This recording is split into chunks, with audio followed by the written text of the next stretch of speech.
आज की इस वीडियो में हम क्या विश्लेषण आपके सामने लेके आए। आज हम मार्केट का स्थिति जानेंगे। हर एक दिन मैं मार्केट का स्थिति आपके सामने रखता हूं कि मार्केट का मूवमेंट कैसा रहा। ये भी जानेंगे कि कैसे स्टॉक्स ने मार्केट को हेल्प किया और कहां पे दबाव देखने को मिला। मैं आज आपके सामने कुछ ऐसे म्यूचुअल फंड का आंकड़ा भी रखूंगा जहां पे गिरावट काफ़ी ज़्यादा देखने को मिला है। फ्लेक्सी कैप कैटेगरी के म्यूचुअल फंड्स में गिरावट यहाँ पे स्मॉल कैप म्यूचुअल फंड जैसा देखने को मिल रहा है। मैं आपके सामने आज जो आंकड़े रखूंगा सितंबर 2024 से लेके और अब तक जो गिरावट देखने को मिला है वो काफ़ी बड़े फिगर में गिरावट देखने को मिला है, स्पेशली स्मॉल कैप और मिड कैप में।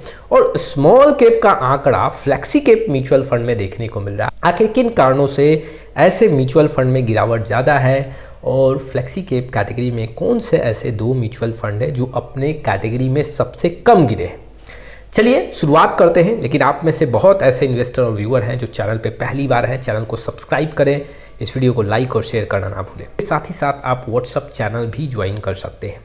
चलिए शुरुआत करते हैं। मार्केट का स्थिति सबसे पहले समझते हैं। आज निफ्टी 50 करीबन 19 पॉइंट डाउन के साथ बंद हुआ।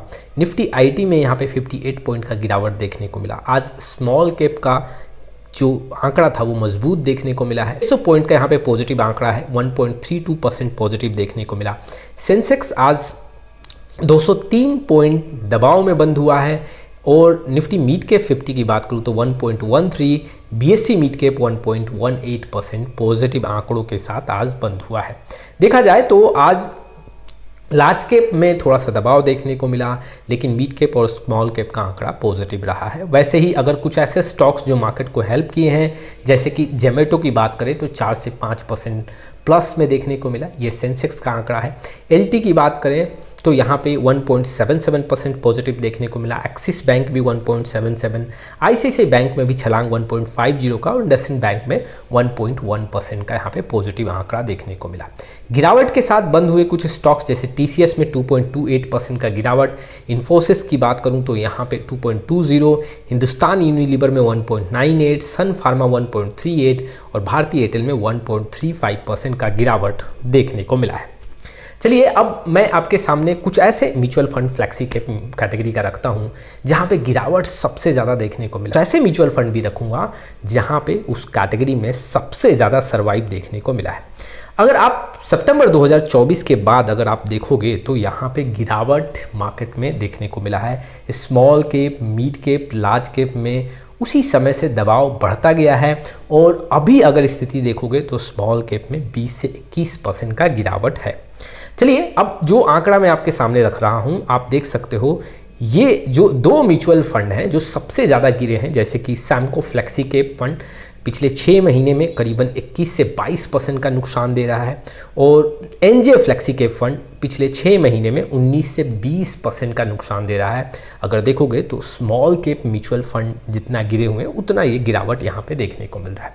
अगर इसी कैटेगरी में कुछ ऐसे फंड देखोगे जो काफ़ी ज़्यादा सर्वाइव किए हैं, जैसे पराग परिक फ्लेक्सी कैप फंड में पॉजिटिव आंकड़ा है 1.26 का, जबकि एचडीएफसी फ्लेक्सी कैप में 2.32% का नेगेटिव आंकड़ा है। मतलब ये दो फंड इस गिरावट में सबसे ज़्यादा सर्वाइव किए हैं। अब किन कारणों से ये दो म्यूचुअल फंड सबसे ज़्यादा गिरे हैं, जैसे Samco flexi cap, NJ flexi cap mutual fund की बात कर रहा हूँ। और देखो मैं जो यहाँ पे आपको आंकड़े दे रहा हूँ, इस आंकड़ों के बेसिस पे आपको किसी भी म्यूचुअल फंड का यहाँ पे डिसीजन नहीं लेना चाहिए कि मुझे ये फंड ऐड करना है। मैं सिर्फ आपको समझाने का कोशिश कर रहा हूँ कि एक्चुअली में ये क्यों दो फंड सबसे ज़्यादा गिरे हैं और स्मॉल कैप म्यूचुअल फंड जैसा गिरावट देखने को मिला है।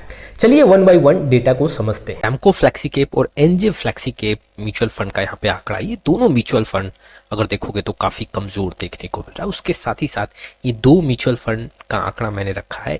ये जो दो म्यूचुअल फंड है जिस ड्यूरेशन में हम लोगों ने आंकड़ा रखा है जहाँ पे गिरावट सबसे ज्यादा देखने को मिला है, इस ड्यूरेशन में ये दोनों म्यूचुअल फंड सबसे ज्यादा सर्वाइव किए हैं।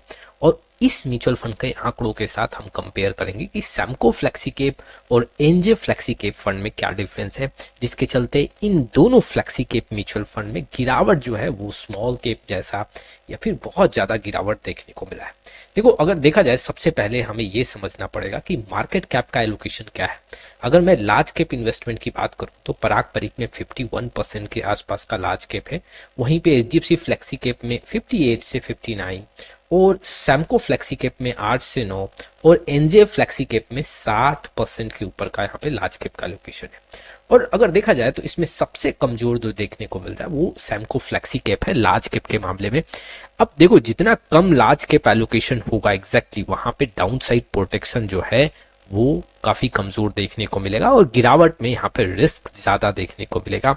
अगर आप other flexi cap mutual fund का आंकड़ा देखोगे तो वहां पे Samco flexi cap mutual fund का जो आंकड़ा है लार्ज कैप के अंदर वो काफी कम देखने को मिल रहा है। दूसरे पॉइंट पे हम जा शिफ्ट करते हैं। मिड कैप इन्वेस्टमेंट की बात करूं तो पारंपरिक फ्लेक्सी कैप में 2 से 3% है, वहीं पे एचडीएफसी फ्लेक्सी कैप में 4 से 5% है, जबकि सैमको फ्लेक्सी कैप का आंकड़ा देखें तो 27 से 28% है और एनजे फ्लेक्सी कैप में 17 से 18% के करीब में है। तो अगर आप मिड कैप का आंकड़ा देखोगे तो पारंपरिक में भी मामूली सा आंकड़ा है, एचडीएफसी फ्लेक्सी कैप में भी काफी कम आंकड़ा है, लेकिन ये जो सैमको फ्लेक्सी कैप है और एनजे फ्लेक्सी कैप है इसमें जो यहाँ पे फिगर देखने को मिल रहा है वो काफी ज्यादा देखने को मिल रहा है। कैटेगरी एवरेज में ये जो फिगर है वो काफी ज्यादा है, जी हाँ, जिसके चलते अगर आप नोटिस करोगे तो अगर मिड कैप भी ज्यादा होगा किसी भी म्यूचुअल फंड के पोर्टफोलियो में और मार्केट में कुछ गिरावट होगा, जो सितंबर से गिरावट देखने को मिल रहा है सितंबर 2024 से, उसका असर यहाँ पे ज्यादा देखने को मिलेगा। और देखोगे पारंपरिक फ्लेक्सी कैप और एचडीएफसी फ्लेक्सी कैप में यहाँ पे मिड कैप कम है और इसलिए यहाँ पे गिरावट कम है, जबकि इन दोनों म्यूचुअल फंड में मिड कैप ज्यादा है और इसलिए गिरावट यहाँ पे ज्यादा देखने को मिल रहा है। ठीक वैसे ही स्मॉल कैप इन्वेस्टमेंट की बात करूं तो यहाँ पे देखो पारंपरिक में 3 से 4 है, एचडीएफसी फ्लेक्सी कैप में 4 से 5 है और यहाँ पे 36% है सैमको फ्लेक्सी कैप में और यहाँ पे 14 से 15% के आसपास है एनजे फ्लेक्सी कैप। अब आंकड़ों पे नजर डालो आप कि अगर मैं सैमको फ्लेक्सी कैप की बात करूं तो यहाँ पे जो मिड कैप और स्मॉल कैप का आंकड़ा है वो करीबन अगर आप नोटिस करोगे तो 63-64% के आसपास का आंकड़ा है। वैसे ही अगर आप एनजे फ्लेक्सी कैप का यहाँ पे आंकड़ा नोटिस करोगे तो करीबन यहाँ पे 32% के आसपास यहाँ पे मिड कैप और स्मॉल कैप का आंकड़ा है, जबकि आप नोटिस करोगे एचडीएफसी में तो 8% और यहाँ पे पारंपरिक फ्लेक्सी कैप में तो करीबन 5 से 6% का आंकड़ा देखने को मिल रहा है। मिड कैप और स्मॉल कैप का एलोकेशन ज्यादा होने से मार्केट में जो करेक्शन हुआ है उसमें मिड कैप और स्मॉल कैप ज्यादा टूटे हैं और उसके चलते इन दोनों म्यूचुअल फंड में गिरावट ज्यादा देखने को मिल रहा है, सैमको फ्लेक्सी कैप और NJ flexi cap mutual fund. ठीक वैसे ही देखो एक मैं पॉइंट और आपके सामने रखता हूं, कैश एंड अदर जो एलोकेशन है, जी हाँ, या तो डेप्ट में पैसा लगा है या कोई ऐसा इंस्ट्रूमेंट में पैसा लग रहा है जहां पे मार्केट का रिस्क ना हो या फिर कैश होल्डिंग है, तो अगर आप देखोगे तो पारंपरिक फ्लेक्सी कैप में ये 23 से 24% है, यहाँ पे एचडीएफसी फ्लेक्सी कैप में 20 से 21% है, यहाँ पे सैमको फ्लेक्सी कैप में भी आंकड़ा अच्छा है, जबकि एनजे फ्लेक्सी कैप में आंकड़ा कम देखने को मिल रहा है। देखो जब मार्केट में गिरावट हो और एलोकेशन जो है कैश होल्डिंग एलोकेशन या फिर डेप्ट का जो एलोकेशन अगर वो हाई है तो वहां पे उस म्यूचुअल फंड को काफी सपोर्ट मिलता है, गिरावट वहां कम देखने को मिलता है। तो यहाँ पे अगर आप नोटिस करोगे तो ये जो तीनों म्यूचुअल फंड है यहाँ पे तो ये प्लस पॉइंट देखने को मिल रहा है, लेकिन यहाँ पे ये अगर एनजे फ्लेक्सी कैप की बात करोगे तो ये कमजोर स्थिति में है। इट मीन्स कि यहाँ पे गिरावट इस रीजन के चलते भी ज्यादा देखने को मिल रहा है। चलिए अगले पॉइंट की बात करूं, देखो नंबर ऑफ स्टॉक्स भी काफी मायने रखते हैं। नंबर ऑफ स्टॉक्स अगर ज्यादा होंगे तो वहां पे गिरावट में, जी हाँ, थोड़ा सा गिरावट कम देखने को मिलेगा अगर आपका वहां पोर्टफोलियो में लार्ज कैप का एलोकेशन ज्यादा है तो अगर पारंपरिक की बात करूं तो 63 है, कैटेगरी एवरेज में ऑन द एवरेज 62-63 देखने को मिल रहा है। एचडीएफसी फ्लेक्सी कैप का यहाँ पे 55 है, यहाँ पे सैमको फ्लेक्सी कैप का 26 है और एनजे फ्लेक्सी कैप का 50 है। सबसे कम आंकड़ा अगर देखा जाए तो यहाँ पे अगर आप नोटिस करोगे तो सैमको फ्लेक्सी कैप का स्टॉक्स का क्वांटिटी कम है और ये भी रिस्क ज्यादा जनरेट करता है। यहाँ भी स्टॉक का क्वांटिटी कैटेगरी एवरेज से ज्यादा है और इसलिए यहाँ पे रिस्क ज्यादा जनरेट हो रहा है, जबकि अगर आप देखोगे तो ये दोनों म्यूचुअल फंड का जो स्टॉक्स का क्वांटिटी है वो कैटेगरी एवरेज के आसपास है। ठीक वैसे ही अगर मैं पोर्टफोलियो टर्नओवर रेशियो की बात करूं तो इस कैटेगरी में जो portfolio turnover ratio on the average है वो 260% के आसपास है। अगर आप नोटिस करोगे तो पारंपरिक फ्लेक्सी कैप का जो आंकड़ा है वो 23 से 24% है, यही एचडीएफसी फ्लेक्सी कैप में 35 से 36% पोर्टफोलियो टर्नओवर रेशियो है, जबकि सैमको फ्लेक्सी कैप में 226 और एनजे फ्लेक्सी कैप में 104% है। देखो मार्केट में जब गिरावट हो रहा है और गिरावट के समय अगर आपका पोर्टफोलियो टर्नओवर रेशियो काफी हाई देखने को मिल रहा है तो उस स्थिति में वहां पे मार्केट में आपको ज्यादा दबाव देखने को मिल सकता है। और अगर आप नोटिस करोगे तो पराग परीक और HDFC flexi cap mutual fund का जो पोर्टफोलियो टर्नओवर रेशियो वो काफ़ी कम है। इट मीन्स कि यहाँ पे जो इस आंकड़े को देख के हम अंदाज़ा लगा सकते हैं कि फंड मैनेजर यहाँ पे काफ़ी लॉन्ग स्टॉक को होल्ड कर रहा है।